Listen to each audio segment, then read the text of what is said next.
Coisas bizarras que encontrei na internet. Depois de um dia cansativo, eu acredito que a maioria de vocês gosta de ficar uns minutos ou até mesmo umas horas mexendo no celular antes de dormir. Porém, de vez em quando, nos deparamos com coisas tão perturbadoras na internet que são capazes de tirar o nosso sono por um bom tempo. Fala galera, aqui é o Drake e hoje no Abismo do Medo nós iremos acompanhar alguns casos bizarros que eu encontrei na internet.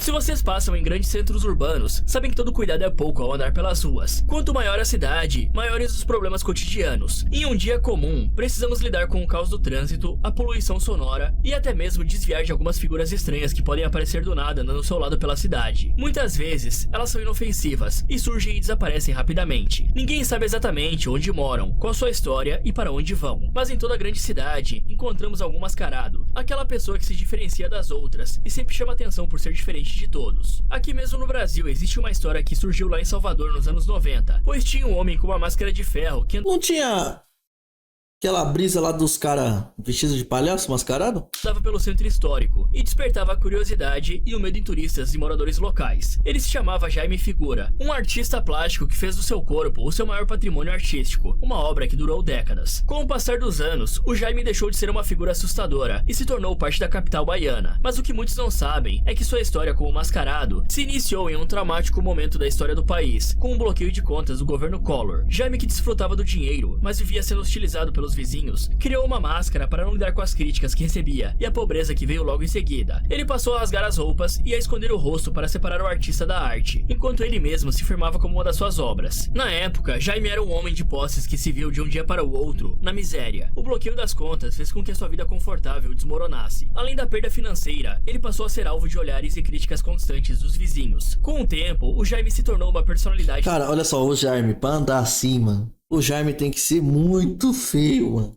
Das ruas de Salvador. Ele era um mistério ambulante, e suas aparições passaram a ser aguardadas com curiosidade. Havia quem temesse o homem mascarado, enquanto outros se divertiam tentando decifrar seus passos. Mas não é só no Brasil que podemos encontrar pessoas como essa. Em Coacalco de Biorrosabal, uma cidade mexicana, 34 anos após o brasileiro Jaime vestir sua máscara de ferro, um novo mascarado surgiu, despertando a mesma curiosidade. Mas diferente daquela época, hoje a internet permitiu que sua história rapidamente fosse compartilhada. Ele se tornou um sucesso internacional. Ele foi apelidado de El Hombre de Blanco de Coacalco, mas sua identidade é um mistério. Alguns moradores afirmam que é uma pessoa em situação de rua, que não possui familiares, nem um destino certo. Ele anda por aí como o palhaço arte do filme Terrifier, só que sem toda aquela chacina. Só que igualmente ao Aí você imagina, pô, maluco aí na frente da tua casa, pô. 3 horas da manhã na quarta-feira, João.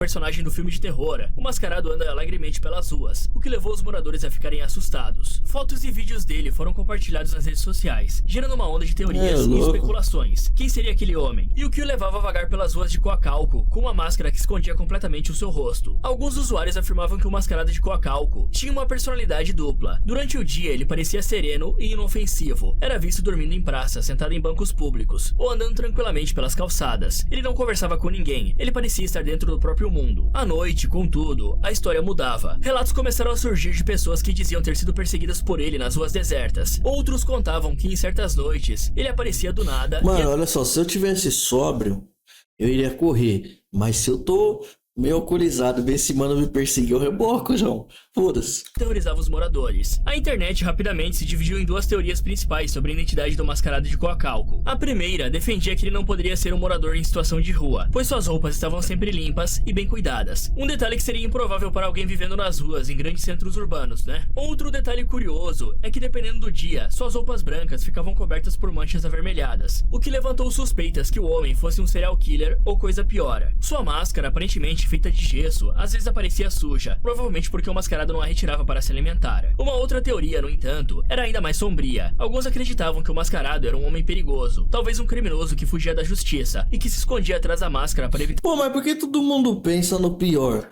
Ninguém pensa, tipo assim, olha, é um cara engraçado aí que fica vestido de branco pra tirar uma pira só. ser reconhecido. Com o tempo, Mascarada de Coacalco começou a atrair mais curiosos. Fotógrafos, jornalistas e até turistas o procuravam pelas ruas, tentando capturar uma imagem do cara ou uma palavra. Alguns conseguiram se aproximar, mas ele nunca respondia a perguntas. Uma criadora de conteúdo recentemente tentou colocar um fim nesse mistério, afirmando que o Mascarado na verdade era uma pessoa que sofria de problemas mentais e que ele era inofensivo. Ela admitiu que em um primeiro momento o rapaz era realmente assustador, mas embora tenha se tornado um fenômeno na internet, ele já era famoso nas redondezas e vagava por Coacalco já há algum tempo. Mas até hoje o mistério continua e ninguém sabe realmente quem é esse cara. E o que você acha? Será que ele é um artista, um fugitivo ou apenas alguém que precisa de ajuda? É um jogador de 5M, né? Claramente. A rede internacional de mercados Walmart já esteve envolvida em várias polêmicas, de injúria racial aos maus tratos. Mas no Canadá, a rede foi parar nos jornais por causa de algo ainda mais polêmico e trágico. Todos os anos, imigrantes do mundo todo chegam naquele país em busca de trabalho rápido e um salário digno. Sua política de imigração é uma das mais famosas do mundo. O Canadá não é apenas um país que abriu os braços para a diversidade cultural, mas também é uma nação que depende desses imigrantes para manter o crescimento econômico. As iniciativas governamentais permitem que a entrada seja facilitada, desde que o imigrante consiga contribuir ativamente em diversas áreas.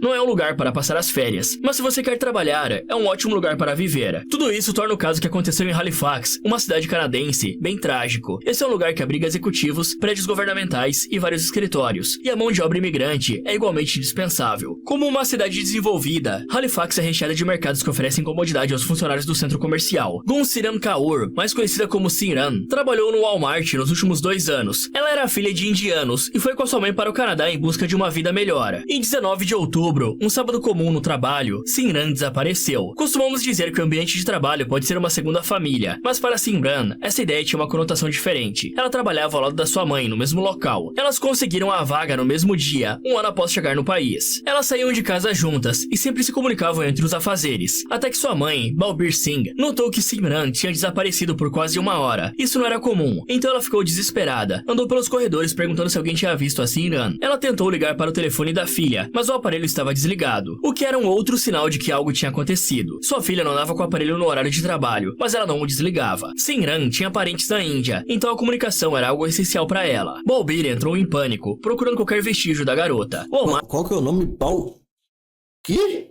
É um mercado grande, com várias seções e corredores extensos. Então, após procurar por muito tempo, ela acabou encontrando a sua filha dentro de um forno industrial já sem vida, após um funcionário da padaria apontar para o forno. O estado do corpo de Simran demonstrava que o forno estava ligado, embora ele não tivesse trancas. O que qualquer um suspeitaria é que Simran tivesse caído, perdido a consciência e acidentalmente alguém tivesse ligado o forno. Mas Simran não Não, pera, como que ela caiu dentro do forno de pão, mano? Como? Trabalhava na padaria e o forno não deveria estar funcionando. Sua família estava desolada, dividida entre 2 países, com o pai e irmão sem conseguirem ir ao Canadá para se despedirem de Simran. E eles apenas podem buscar consolo nos resultados da investigação em andamento. Uma campanha de arrecadação também foi criada para ajudar a família nos custos de deslocamento e na retomada da vida sem a jovem de 19 anos. O que muitos especulam é que Simran estivesse dentro do forno para limpá-lo, mas até o momento não saíram novas informações e as investigações ainda estão em estágios iniciais. Os detetives estão contando com o auxílio de agentes de outras cidades e precisam entender exatamente a cronologia dos fatos. O Walmart também é uma várzea mesmo, né, mano?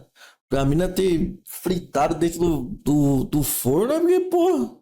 Para entender se houve um pedido para Simran executar um trabalho no local e quem foi a pessoa que apontou para Balbir onde sua filha poderia estar. Mesmo que ela estivesse consciente, o forno não deveria ter sido ligado e a trava externa não deveria ter sido acionada. O Walmart ficou dias sem funcionar e o setor da padaria precisou ser fechado. Esse caso permanece um mistério, o que obviamente causa uma ansiedade aos familiares de Simran, que alegam que nenhuma novidade do caso foi compartilhada com eles até o momento. Esse silêncio talvez revele que a motivação para o crime seja étnica, mas isso não passa de uma especulação. Mas tem uma informação que foi divulgada recentemente ajuda a entender um novo movimento em solo canadense. O governo do país está enfrentando grandes críticas pelo modelo adotado no último ano, o que permitiu que a opinião pública conseguisse decisões do governo que visavam barrar a emissão de vistos, estabelecendo uma cota de imigrantes. Vou falar pra vocês, é preocupante isso aí, tá? Porque eu não manjo nada, mano. Eu não assisto TV, eu não vejo as reportagens.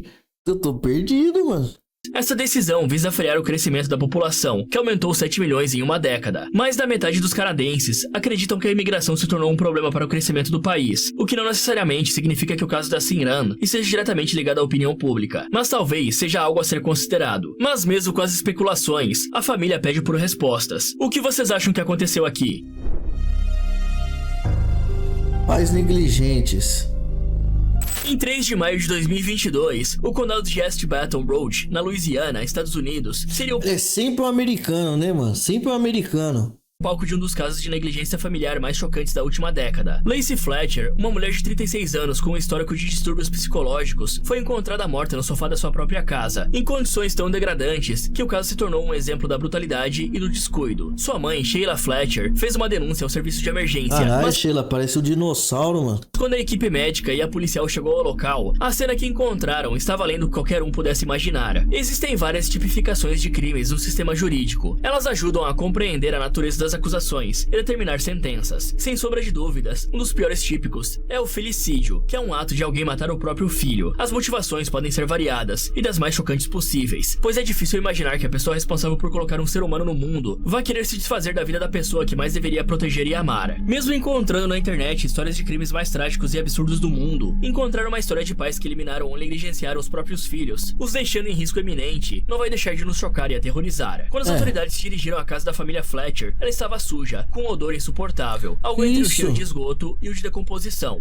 Isso, leva tudo. O médico legista que atendeu ao chamado afirmou em uma declaração que nunca havia sentido um cheiro tão forte, algo que o lembrava à própria morte. Agora imagine que estamos falando de um médico legista, que está acostumado com ocorrências semelhantes. Em um sofá afundado e cheio de sujeira, o que parecia ser apenas uma pilha de lixo, se revelou um corpo humano em avançado estado de decomposição. Tinham bichos movendo-se entre as feridas abertas, no que um dia tinha sido o rosto e o tronco de Lacey. A autópsia revelou que o corpo da jovem estava retorcido em uma posição fetal, com as pernas Mas, pô, essa Lacey aí também, pô, é tapada, pô. Tipo, a mãe dela largou ela no sofá e ela falou, vou ficar. Foda-se. encolhidas e o tronco envergado, pesando apenas 45 quilos. Para uma mulher adulta, o peso estava bem abaixo do mínimo aceitável. Se fosse uma criança, um neném, beleza, mas, pô, beleza, se já é uma marmanja, já, João.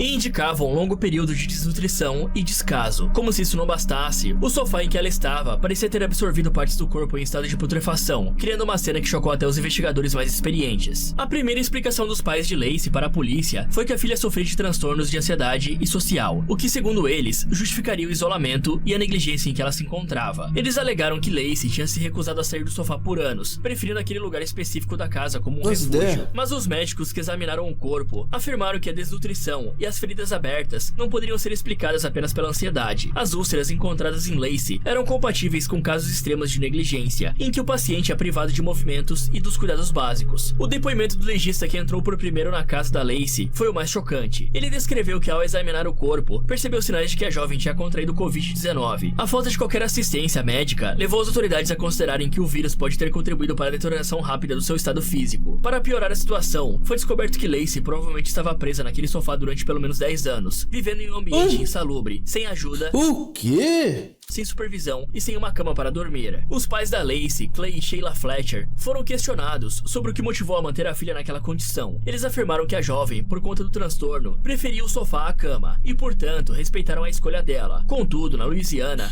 Pô, não é possível, mano. Não é possível. Tá pra nascer história mais merda que essa aí. Eu falei, Joana, você tá aí me tirando, mano. como em outros estados dos Estados Unidos, existe um dispositivo jurídico chamado Duty of Care, que obriga os pais a zelarem pela saúde e segurança dos filhos, especialmente se esses sofrem de problemas mentais ou físicos, que os impeçam de se cuidar adequadamente. Com base nisso, as autoridades passaram a investigar o casal Fletcher por omissão criminosa. A situação era ainda mais complexa do que se imaginava. Durante o processo judicial, surgiram informações de que Lacey era autista, e em grande parte de sua vida, não tinha desenvolvido habilidades para uma vida totalmente independente. Ela era incapaz de se expressar verbalmente em algumas situações, o que tornava a responsabilidade dos pais ainda maior. O autismo possui Agora 3 faz níveis. sentido. O terceiro, normalmente, é o não verbal, como no caso da Lacey. Essa condição não a impede de ter algum nível de autonomia, mas o que realmente ajuda na independência é a rede de apoio familiar e assistência contínua. Não é à toa que esses níveis são conhecidos pelo grau de apoio necessário. Lacey era uma jovem reclusa e provavelmente precisava de ajuda para as tarefas mais simples, como higiene pessoal e rotinas alimentares. Quanto mais cedo o diagnóstico, mais estímulos o paciente recebe, o que pode ajudar a ultrapassar novas barreiras, aumentando a sua independência e comunicação. Esse caso parecia revelar um descaso desde os primeiros anos da Lacey, com um diagnóstico precoce e um erro na condução dos... Mas Lacey não é nome de cabelo? Tipo, peruca?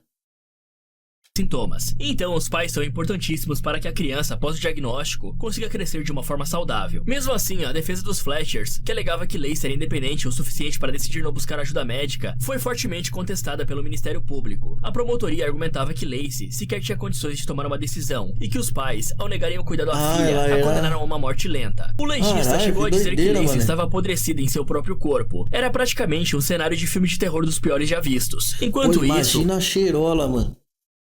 Caralho, que bagulho louco, né, mano? O caso de Lacey avançava na justiça. Em fevereiro de 2022, pouco mais de um mês após a descoberta do corpo, os Fletchers aceitaram formalmente as acusações de homicídio culposo. E eles alegaram em sua defesa que as intenções nunca foram prejudicar a filha, mas que a consequência foi difícil de prever. Eles buscavam atenuar a pena e esperavam que o juiz compreendesse a situação familiar como um caso trágico. Não, essa Joana aí tá tirando, mano. Ela merece, olha só, uma surra de vara de bambu, mano. Não é possível. A tua filha tá 10 anos sentada no sofá.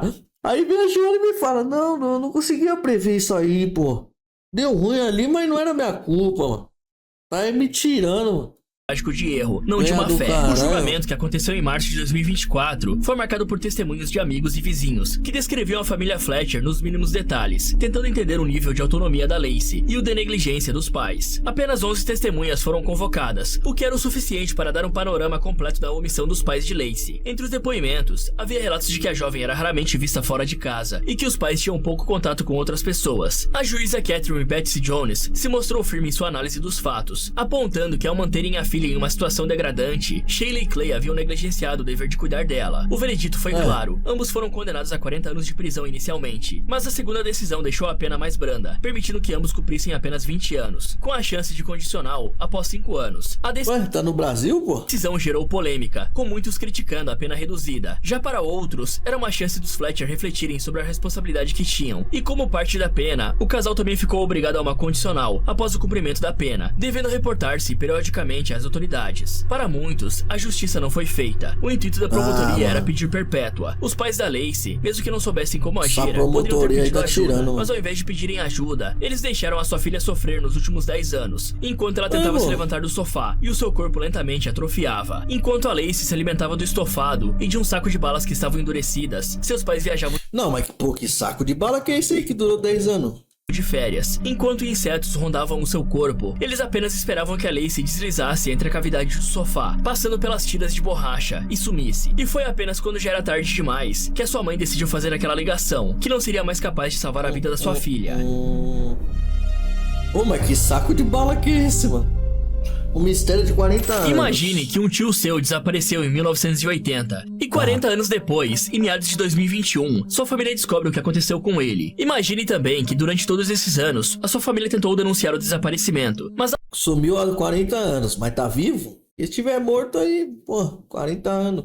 A polícia, após investigações iniciais, arquivou o caso por falta de pistas e por não conseguir classificar o desaparecimento como crime. Esses 40 anos foram preenchidos por uma única certeza para os familiares, a de que nunca houve um desfecho, apenas um sumiço sem explicação. Essa não era a primeira vez que seu tio tinha desaparecido. Seu primeiro incidente teria ocorrido aos 9 anos de idade, mas naquela época vocês sabiam onde ele estava. Foi exatamente isso que aconteceu com Gord Sanderson, um homem indígena nascido e criado na província de Manitoba, no Canadá. Gord era parte da Scoop, um período histórico em que o governo canadense implementou políticas que retiravam as crianças indígenas de suas famílias e comunidades para colocá-las em lares de famílias brancas, sob a alegação de que isso lhes proporcionaria uma vida mais estruturada e lhes ensinaria valores civilizados. Essa era uma prática que, apesar de bem controversa, foi autorizada e incentivada por anos, impactando milhares de famílias indígenas. Gord se perdeu da sua família aos 9 anos, e o Scoop durou toda a sua adolescência e parte da sua vida adulta, acabando apenas em 1980. Mas o jovem não foi parar em um lar adotivo. Seu destino foi bem mais trágico.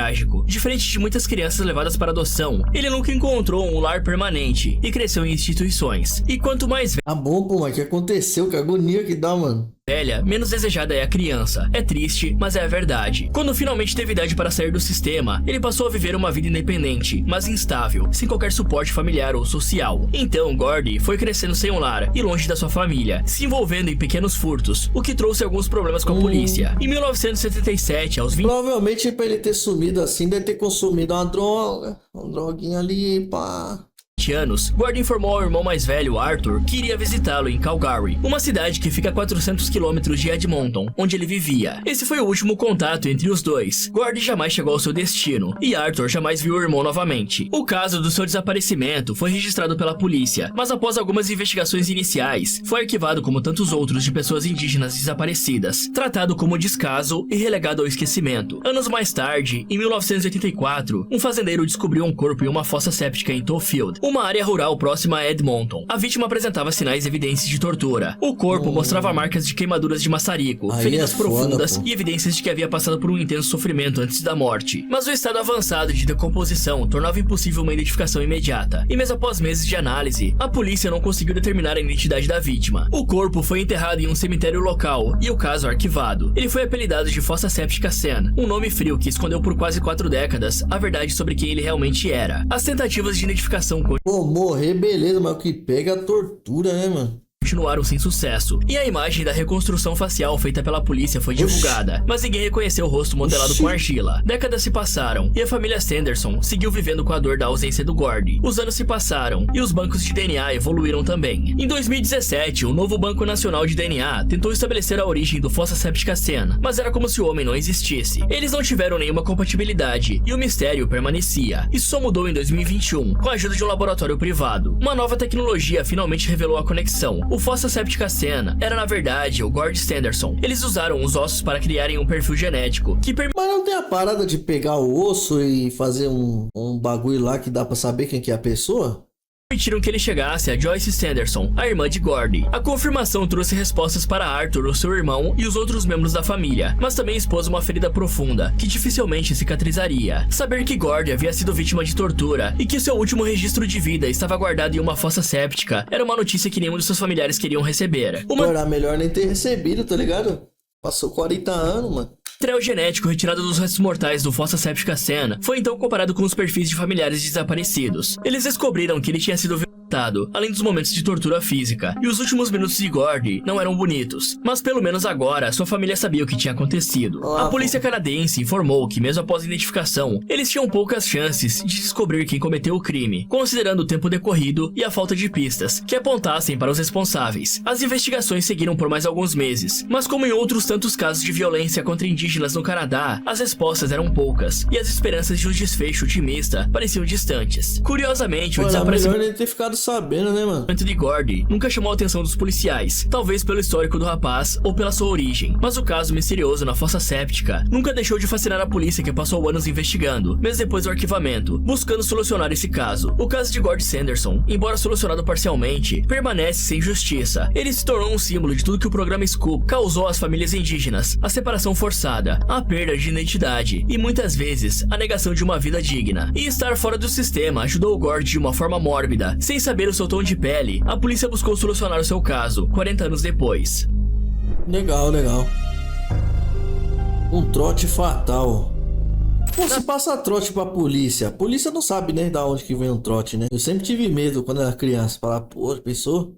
Passa trote pra polícia, vem um subate aqui em casa, dá um pau. Bélgica, a palavra fraternidade carrega um peso cultural e histórico. Para muitos, ela remete à tradição universitária e ao sentimento de pertencimento. Mas o caso do estudante Sanda Dia, de apenas 20 anos, revelou o lado sombrio que pode existir em certas irmandades. Em dezembro de 2018, Sanda, um jovem negro e filho de imigrantes, ingressou na Reuzegon, uma fraternidade controversa com um histórico de comportamentos violentos e até mesmo de só isso, já dá pra ver aí. referências racistas. No caso de Sanda, essa associação custaria a própria vida, expondo uma brutalidade que abalou não apenas a Bélgica, mas todo o mundo. Sanda ingressou na Universidade Católica de Leuven, a mais antiga do país, e como muitos jovens universitários, ele desejava se integrar e encontrar seu lugar. Pô, eu ia pra faculdade, mas sei lá. Eu ia fazer a faculdade de manhã, né? Chegava loucaço. Toda sexta-feira chegava bebaço. Ia fazer educação física, só os maromba na sala e eu loucaço de cachaça, mano. Reuzegon parecia um caminho natural para isso. Uma fraternidade tradicional que atraía filhos da elite belga, embora já possuísse um histórico de polêmicas. Em 2013, por exemplo, membros do grupo foram citados publicamente por vestirem-se com trajes inspirados na Ku Klux Klan. Um ato Tem que pegar esses mano aí, mas rebocar, mano. que na época causou indignação, mas foi rapidamente esquecido. O recrutamento recrutamento para novos membros se aproximava, e Sanda, ansioso por fazer parte do grupo, aceitou participar de um processo seletivo em uma floresta afastada da universidade. Quando conheceram Sanda, eles... Já começou errado, pô. O cara falou, vai ter um processo seletivo lá no meio da mata. Você vai, pô. Eles fizeram ofensas racistas, demonstrando que aquilo não seria um processo de admissão convencional. Eles também o fizeram limpar a fraternidade, informando que ele faria aquilo pelo tom da pele. Um castigo que não tinha sido atribuído a nenhum outro calouro. Calma. Se eu vejo o Bico fazendo um bagulho desse assim perto de mim, não precisa nem ser comigo. Eu reboco, mano. Os veteranos eram membros de uma elite e com comportamentos que nunca foram condenados. Na verdade, eles foram incentivados durante anos, tanto pela universidade quanto pelos poderosos familiares. E Sanda era um rapaz negro e filho de imigrantes. Tudo que ele queria era fazer parte do grupo, mas aquela fraternidade não o considerava digno, e seus membros mais antigos fizeram tudo para constrangê-lo, com o interesse de fazê-lo desistir. Mas Sanda resistiu e passou pelas etapas com garra, apesar dos insultos. Então o ritual de ingresso chamado Hazing finalmente aconteceu nos dias 4 e 5 de dezembro de 2018, e começou de forma aparentemente inofensiva, com brincadeiras e tarefas simples. Mas a situação logo se tornou perigosa. Sanda foi levado a uma floresta nas proximidades de Vorselara, onde foi obrigado a ingerir uma série de substâncias potencialmente letais. Ele foi forçado a consumir grandes quantidades de molho de peixe, um líquido salgado e ácido, que causou uma reação imediata e dolorosa em seu organismo. Em seguida, ele teve que ingerir uma mistura de bebidas alcoólicas, com teor etílico elevado, o que começou a comprometer rapidamente a sua saúde. Enquanto anoitecia, o tratamento se tornava cada vez mais extremo. A Reuzegon tinha uma hierarquia rígida, com membros veteranos que comandavam as atividades, sem nenhum controle ou supervisão. Sanda foi obrigado a se despir, ficando seminu, e foi deixado na floresta sobre uma temperatura que caía rapidamente. Depois ele precisou mergulhar em uma poça gelada, isolado e sem qualquer proteção contra o frio. E com isso, o seu corpo começou a dar sinais de exaustão. Por volta das primeiras horas da manhã, o corpo de Sanda entrou em choque. Desidratado, desorientado e com um quadro de hipotermia, ele desmaiou. E em vez de prestar socorro imediato, os veteranos hesitaram, achando que ele apenas estava fraco, ou que isso fazia parte... Pô, mas não queria falar não. Pá, meu sonho é entrar na Hells e foda-se aí. Aí veio esse monte de ex aí. Falei, Irago, quem entrar no bagulho você tem que limpar a faculdade. Ó, eu já saio rebocando todo mundo. Se foda. Ah, mas ó, é 2, 4, 6, 7, 14. Deve ter mais de 20 malucos aí. Você vai apanhar, vou apanhar, mas um eu levo.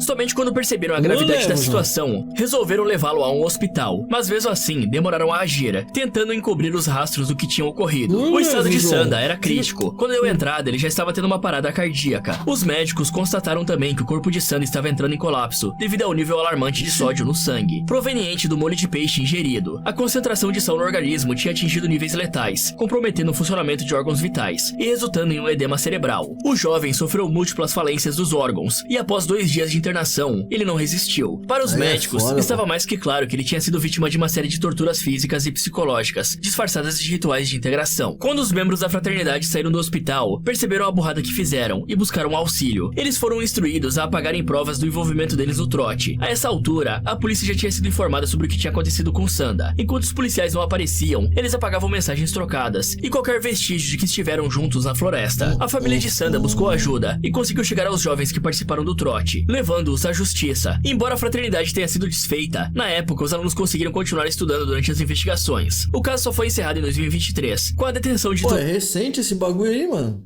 Dos 18 estudantes envolvidos. Mas calma aí, isso não quer dizer que a justiça foi realmente feita. Eles não cumpriram pena, foram absolvidos de outras acusações e tiveram apenas que prestar serviços comunitários e pagar multas. E você sabe o motivo disso? Grande parte dos acusados eram filhos de pessoas poderosas, entre eles juízes. Quanto mais pesquisamos sobre esse caso, mais nos deparamos com uma certeza. Aparentemente, o dinheiro pode comprar tudo. É, mas uma hora a vida cobra, tá? Ou melhor, quase tudo. O caso provocou indignação na internet e várias manifestações foram realizadas. O irmão de Sanda afirmou que os jovens, além de terem sido protegidos pela justiça, se fecharam e não falaram muito, escondendo a identidade de quem era o líder. Eles nunca contaram, por exemplo, quem teve a ideia do óleo de peixe e ocultaram as horas finais do seu irmão. Mas essa família também criou uma campanha de financiamento coletivo para lembrar aos jovens descendentes de imigrantes que Sanda Dia sempre estará com eles, mesmo que eles não sejam aceitos. O valor foi revertido na criação de um mural, exposto na Universidade do Jovem. Esse mural é importante em um país onde o vandalismo, como danificar uma propriedade privada, pode resultar em prisão de até 5 anos. Mas o homicídio de um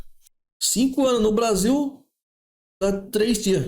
Jovem negro parece ter menos importância. E galera, deixa eu dar um recado aqui. Eu não sei se vocês sabem, mas esse... Bom, tá? Bom videozinho aqui. Eu gosto de ver esses bagulho bizarro, mano. Imagens finais, isso aqui. Tudo dá arrepio isso aí, mano.